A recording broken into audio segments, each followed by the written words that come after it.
Hi, JD here again. Very quick video for you today. My channel seems to be moving more over to car finance and kind of the intricacies associated with buying new and used cars. And I've alluded to a spreadsheet in a previous video, and this is just a very quick video to introduce you to a new version of the spreadsheet that I've recently created. And I'm just going to take you through it, and if anyone wants a copy, please do email me at carbuyingconsultancy@outlook.com.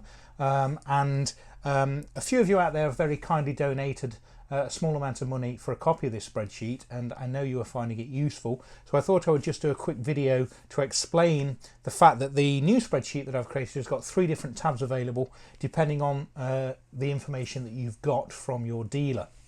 So this is the spreadsheet, and I'm just going to go through it because I don't know whether I discussed it in that much detail on one of the previous videos, so I thought I would just give you a quick demo.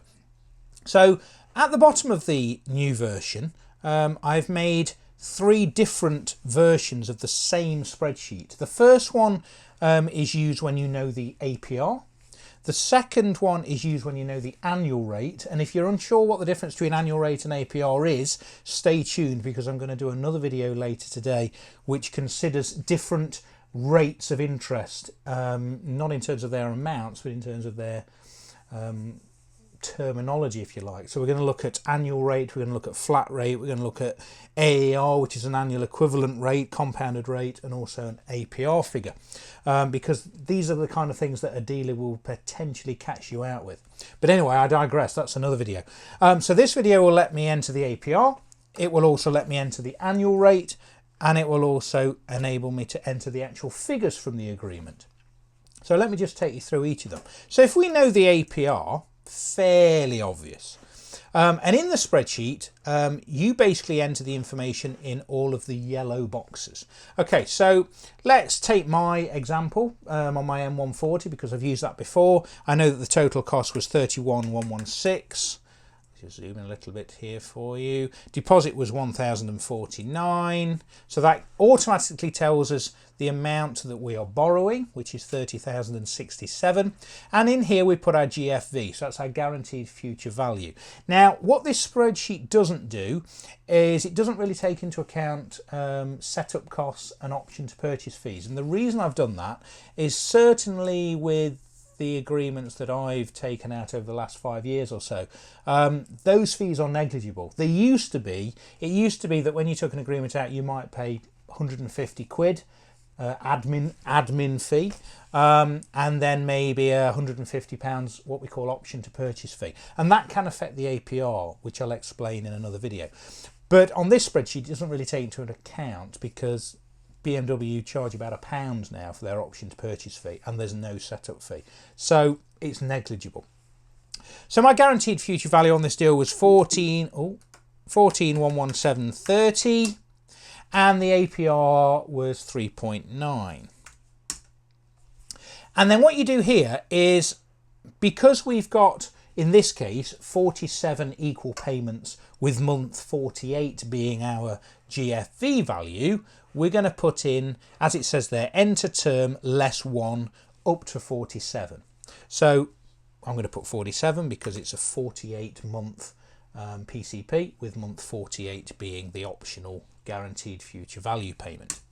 And that's it. And it calculates everything for us. So if we go over here, look, it tells me that the total charge is over the term. And again, if you compare, if you get this spreadsheet from me, if you're comparing it with your actual agreement, it will differ slightly, and the reason for that is because obviously APR is only to 1 decimal place, and as you'll see on the next slide, there's a certain amount of rounding up or down, so it's not going to be precise.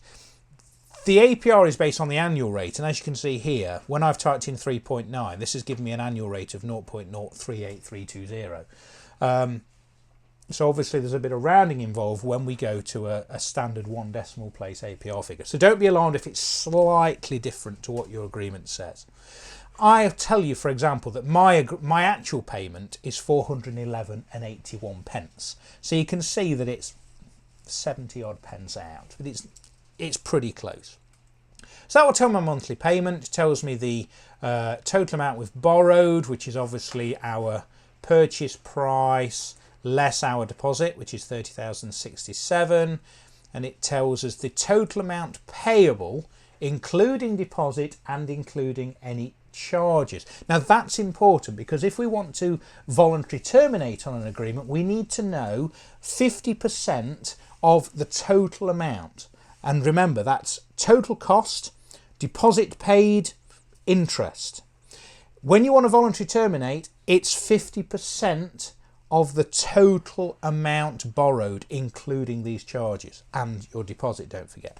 So you can see that my total amount is 34,487 and 5p. If we go over to the green box, it tells me here, look, that we can voluntarily terminate at approximately 39.4 months. So probably go to the 40th payment and then you can VT it if you wish. And all VT is doing is taking 50% of this total amount, which is exactly the same as this figure here. Okay. Other things this spreadsheet will do, it gives us a month by month snapshot as to how much we're paying off in terms of capital and interest. Now obviously remember, this is a compound monthly based agreement, which we'll talk about in another video. So you pay more interest up front because you owe more, but as you pay it down each month you owe less capital. So you can see in the first month we make a payment of £411 and 8p, we knock £315 and 7 pence off the capital and £96 and a penny in interest. But when we come to month 2 we owe a little bit less. We pay the same fixed monthly instalment, which means our capital goes up a little bit by £1 in this case, and our interest goes down by £1. The nice thing about this is it also will give me a settlement figure after each month. So after month 1, we've got a settlement figure of 29,751.93, bearing in mind that the early settlement regulations allow a lender to charge up to 58 days interest when you settle early. So what this spreadsheet also will give us is an amount with 58 days interest added on. So it's telling me there, look, it's either 29,751 or 29,937. Now again, the settlement figure in my experience is about £50 out. Now whether that's the fact that certainly when I've had a settlement figure from BMW Finance, whether they add a small admin fee, I don't know, but it's near as damn it. Okay, so that will tell me what it will roughly cost to settle the agreement after each of these months' payments. So if I want to know what it's going to cost to settle after I've paid 6 monthly payments plus 58 days interest, it's going to be about 28,337. Now the other column is an optional column in yellow, and basically what this will do, and this is based on the video I did a few weeks ago when I was considering buying a used car, what you do is you type in the cap value, and people have been asking me, what is the cap value, where do you get the cap value from? Well, there are various sources, but probably as good as anywhere is going to be somewhere like We Buy Any Car. If you base your value on We Buy Any Car, you will at least get that amount if you shop around. So let's say after month 6, my car is worth 25,000. The spreadsheet tells me, look, that I'm £3,337 in negative equity at month 6. If it's got brackets around it on the spreadsheet, it means it's negative. I've changed it to displaying as brackets rather than a negative number. When it goes positive, those brackets will be removed. So let's say we're really lucky and this car's worth 29,000, not that it ever will be in 6 months. You can see the brackets have gone and it's telling me there that we're £662 and 72 pence in positive equity. So that's the way the spreadsheet works. Very briefly, I won't go through it all again on the other two because it's exactly the same, but if you aren't given the APR, although you should always be, if you're given the annual rate instead, you can type everything in the same on the second tab of the spreadsheet: 31,116, 1,049, 1411730, 47 months. But this time what we do is we enter the annual rate rather than the APR. I'm not going to go into what that means now, but like I say, I'm going to do another video later today that explains the differences between annual rate and APR. But if we go back to the first tab, look, you can see that the annual rate is about 0.038. So if I type that in here, look, 0.038, that's interesting. It's not calculated the APR. Have I found a bug?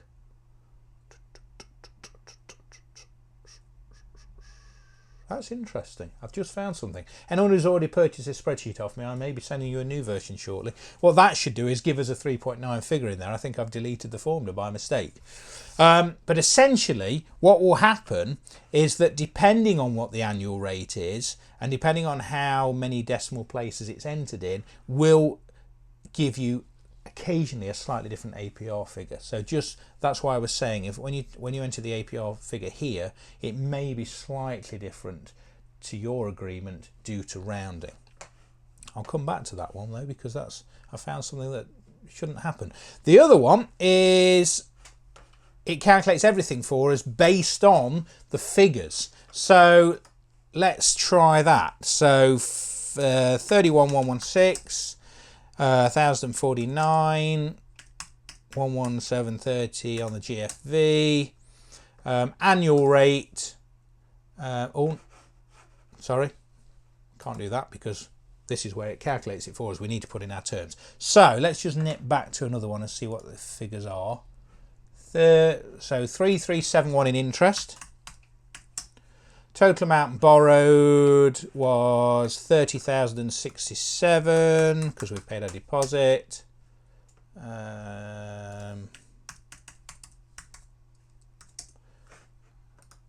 Clicking the right cell might help. 30,067. So total amount is those two added together, which you would get from your agreement, which is 34,487.05. And the monthly payment, this is, again, you'd get this from your agreement. Well, I know my monthly payment is 411.81. And there you go. And it's calculated everything for me, look. So it's come out, look, that our annual rate is 3.870643. Okay, so you can see how accurate these things need to be to give you the precise figure. But it's still giving us an APR of 3.9. Okay, now if I change that to £411.50, it still says it's 3.9. It's just the annual rate has dropped very slightly. If I put £410.50, it's still 3.9. So you can see why it's always not that accurate when you put the APR figure in, because the annual rate is dropping. You see, we've got an annual rate there, look, of 3.801269, still gives an APR of 3.9 when it's rounded. Even if I go to probably 412, just gone up. Let's try 411.90. Yeah, you see, so our annual rate has shot right up to 3.875409, but our APR is still 3.9%. But everything else on all three spreadsheets are exactly the same. It just depends if you don't know your APR, which you always should, but if you're given the information from the agreement, or if you're given the annual rate, when I correct it because it's not working at the moment, or whether you're given the APR. So I hope that's useful. Like I say, if you do want a copy of this spreadsheet, please do email me. Email address is below, and I shall send you one out for a small donation. People are finding it really useful, and I hope you do too. Okay, so thanks for watching this short video. Please comment and subscribe if you haven't done so already, and I'll see you next time for a video on different kinds of interest. Thanks for watching. Just following on, I've just come back because I've realised what I did. There's nothing wrong with the spreadsheet. It was my own stupid fault, with pilot error. What I'd done, look, I'd entered an annual rate of 0.038%. So, which rounded gives you 0 because it's a very, very tiny interest rate. What I should have done is put 3.8 in there. And then it does work, look, and it gives you the correct APR figure. So apologies for that. There's nothing wrong with the spreadsheet. You just need to make sure you enter the right information in the first place. See you next time.